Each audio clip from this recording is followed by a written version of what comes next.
Welcome to the my tutorial scheme. আজকে আমরা আমাদের চ্যানেলে ক্লাস 10 ডেফিনেট কোয়েশ্চেন 1 এর 227 পেজ খুলে নিয়েছি। অনেকদিন ধরেই তোমরা কমেন্ট করছিলে যে আনসার নিয়ে ভিডিও বানানোর জন্য, কিন্তু আমি সময় পাচ্ছিলাম না বলে হয়ে উঠছিল না। আজকে আমরা 227 পেজের যে আনসারটা রয়েছে সেটাকে সলভ করে নেব। এই আনসারটা তোমাদের সবারই মনে হয়েছে যে এটা খুবই কঠিন একটা আনসার, কিন্তু এটা মোটেই কঠিন নয়, এটা খুবই সহজ। এটা একটা ভূমিকম্প নিয়ে, যেটা কিনা সাউথার্ন তুর্কিতে হয়েছে। তো এটা খুবই সহজ একটা আনসার। আমি তোমাদেরকে উত্তরগুলো বলে দিয়ে যাচ্ছি। আমি এটা যদি পুরো প্যাসেজটা পড়তে যাই তাহলে অনেক দেরি হয়ে যাবে। তো আমি জাস্ট উত্তরগুলো বলে দিচ্ছি, আর কোথা কোথা থেকে উত্তরগুলো নেওয়া হবে সেগুলো তোমাদেরকে বুঝিয়ে দিচ্ছি। তো চলো বেশি সময় নষ্ট না করে আমরা ভিডিও শুরু করি। তবে তার আগে অবশ্যই চ্যানেলে নতুন হয়ে থাকলে চ্যানেলটিকে সাবস্ক্রাইব করে পাশে থাকা বেল আইকন প্রেস করে দিও, আর অল বাটনটা অন করে দিও, যাতে আমি ভিডিও আপলোড করার সাথে সাথে তোমাদের কাছে নোটিফিকেশন চলে যায়। তো চলো তো এবার আমরা ভিডিও শুরু করি। প্রথমে আছে দেখো, Yunus Sezer is the president of Turkey, director of emergency management agency, president of AFAD, prime minister of Turkey. তো এটা আনসার হবে option C, president of AFAD. কারণ এখানে দেখো লেখা আছে Yunus Sezer the president of Turkey's emergency management agency AFAD. উনি হচ্ছেন এই এএফএডির প্রেসিডেন্ট, তাই জন্য এটা অপশন সি রাইট অ্যান্সার হবে। এরপর আছে Eylem Sautoglu and her family lived in Harnoy, Hatay, Istanbul, Syria. তো এটা হবে হাটাই, ঠিক আছে। কারণ এখানে দেখো লেখা আছে যে তাদের বাড়ি হাটাই প্রভিন্সে ছিল। তো এরপর আছে যে the number of displaced The number of displaced people in Turkey is 1.7 crore, 17 lakhs, 17 crore, 170 lakhs. তো এতে হবে 17 lakhs, কারণ এখানে দেখো আছে 1.7 মিলিয়ন। তো আমরা জানি 1 মিলিয়ন মানে 10 লাখ, আর তার সাথে যদি আরো 7 লাখ যোগ করা হয় তাহলে অবশ্যই সেটা আমাদের 1.7 মিলিয়ন মানে 17 লাখ হচ্ছে। তাই জন্য এটা আমাদের 17 lakhs আনসার হবে।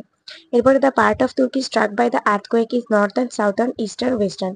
কোন পার্টটাকে আর্থকোয়েক স্ট্রাক করেছিল? সাউদার্নটাকে, মানে দক্ষিণ দিকের যে পোর্শনটা তুর্কির সেই দিকটা। এখানে দেখো সাউথার্ন তুর্কি লেখা আছে, আর সেই জন্য আমাদের এটা সাউথার্ন তুর্কি রাইট আনসার হবে। At present the air of Turkey is fresh, clear, smoky, polluted. তো এটা আমাদের রাইট আনসার হবে অপশন ডি, পলিউটেড।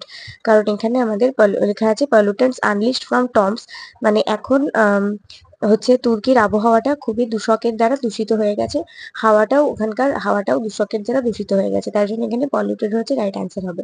এরপরে the age of Sautoglu son is 20 হবে রাইট আনসার, কারণ সাউথোগ্লুর ছেলের 20 বছরই বয়স, ঠিক আছে। এখানে দেখো লেখা আছে যে সাউথোগ্লু সন কমা আহমেদ 20, এই 20টার মানেই হচ্ছে ওর বয়স হচ্ছে 20।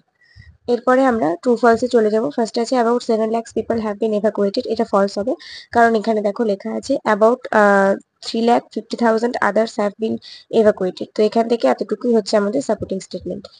এরপরে earthquake struck Turkey for only once, এটা ফলস হবে। একবার কিন্তু শুধুমাত্র তুর্কিকে ভূমিকম্প হিট করেনি, দুবার হিট করেছিল, কারণ এখানে দেখো লেখা আছে যে but on Monday night before they could move back into their house in Hatay province the earth began shaking again. এখান থেকে মানে শেকিং অ্যাগেন মানে কি, আবারও পৃথিবীটা হেলতে লেগেছিল বা দুলতে লেগেছিল, মানে কি আবার একবার, আগে একবার হয়েছে ভূমিকম্প, আবার একবার পৃথিবীটা দুলতে লেগেছিল। তাহলে এখান থেকে এতটুকু হচ্ছে আমাদের সাপোর্টিং স্টেটমেন্ট। এরপরে কি আছে? এরপরে আছে Konya is a city of in southern Turkey. তো এটা ফলস হবে, কারণ কোনিয়া সাউথার্ন তুর্কির সিটি নয়, কোনিয়া হচ্ছে সেন্ট্রাল তুর্কি সিটি। এইখানে দেখো লেখা আছে যে the He added that the unpredictability of the aftershocks, coupled with the harsh living environment, had prompted families to vacate land they have owned for generations and to move to coastal cities like Antalya, Mersin, or Konya in central Turkey. এরপর আমাদের কিছু question আছে। ফার্স্টে আছে what is the cause of the polluted air of Turkey at present. তুর্কিতে বর্তমানে দূষিত হাওয়ার কারণ কি? তো এখানে আমরা লিখবো, সবকিছু প্রশ্নের উত্তর লেখার আগে আমরা লিখে নেবো according to the given passage, মানে প্রদত্ত প্যাসেজ অনুযায়ী। তো আমরা আনসার লিখবো according to the given passage. According to the given passage, the cause of the polluted air of Turkey at present is pollutants unleashed from tombs of rubble as tectonic plates continue to rumble.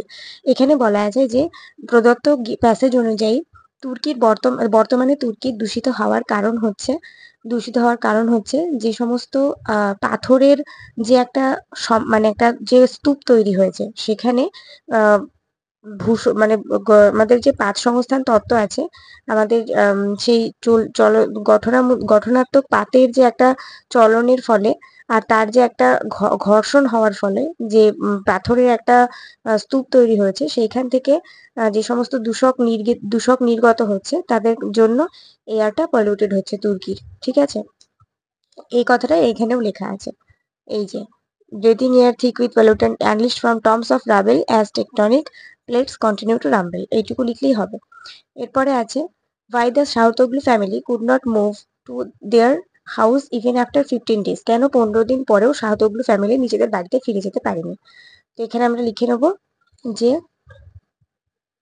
according to given passage, the Sautoglu family could not move to their house even after 15 days in Hatay province as the earth began shaking again. যেহেতু পৃথিবী আরো একবার দুলে উঠেছিল সেই জন্য তারা বাড়ি ফিরতে পারেনি। যদি তোমরা এটা না লিখতে চাও তাহলে তোমরা এটাও লিখতে পারো যে according to given passage, the Sautoglu family could not move to their house even after 15 days in Hatay province দিয়ে লিখতে পারো because the powerful earthquakes struck southern Turkey. Because the powerful earthquake struck southern Turkey. তো এটাও লিখতে পারো, আবার তোমরা আমি যেটা খাতায় লিখেছি সেটাও লিখতে পারো, যেটা ভালো মনে হবে সেটাই লিখবে। এরপরে why is it challenging for Turkey to bring the lives of its people in stable condition. তো প্রথমে আমরা এখানে লিখে নেবো, দেখো এখান থেকে একদম এতটা আমরা লিখে নেবো যে Hatay is a tableau of life at extremes, মানে হাটাই হচ্ছে একটা জীবন সংরক্ষণের জন্য একটা চরম একটা একটা একটা ঝালাই আর কি, shaped by devastated infrastructure and pressing human need after a 7.8 magnitude earthquake struck on February 6, followed by a very strong aftershock the same day.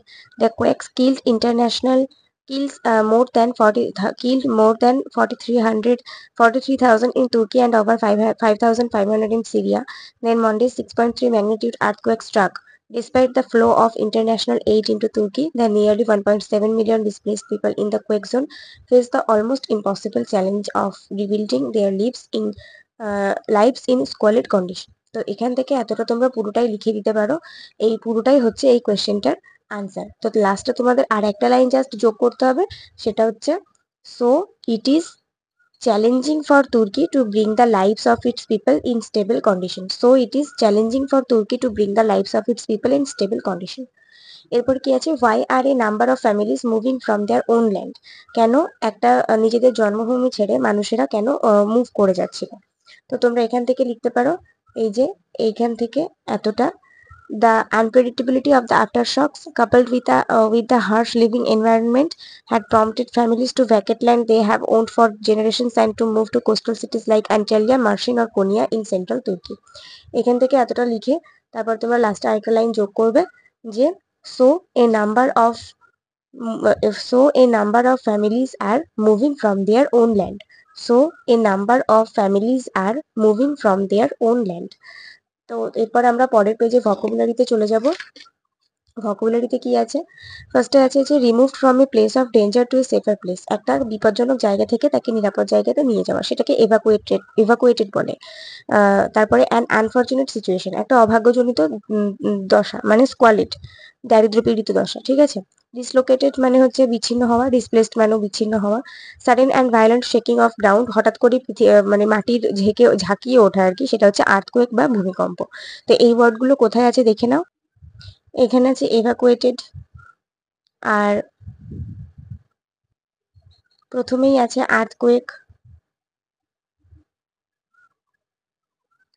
এখানে আছে স্কোলিড, আর এখানে আছে এভাকুয়েটেড। ডিসপ্লেসটাও এখানেই কোথায় একটা ছিল, কিন্তু এই মুহূর্তে আমি দেখতে পাচ্ছি না, তো এর মধ্যে থেকেই আমি দিয়েছি। তো আশা করছি এই আনসারটা তোমরা ভালো করে বুঝতে পেরে গেছো, 1 নম্বর আনসারটা। পরের পার্টে আমরা 2 নম্বর আনসার নিয়ে চলে আসবো। এই ভিডিওটা কেমন লাগলো অবশ্যই কমেন্ট করে জানাতে ভুলো না, আর এই ভিডিওটা একটা করে লাইক করে দিই, বন্ধুদের সঙ্গে অনেক শেয়ার করে দিই। নেক্সট ভিডিওতে দেখা হবে, ততক্ষণ পর্যন্ত সবাই ভালো থাকো, সুস্থ থাকো, মন দিয়ে পড়াশোনা করতে থাকো।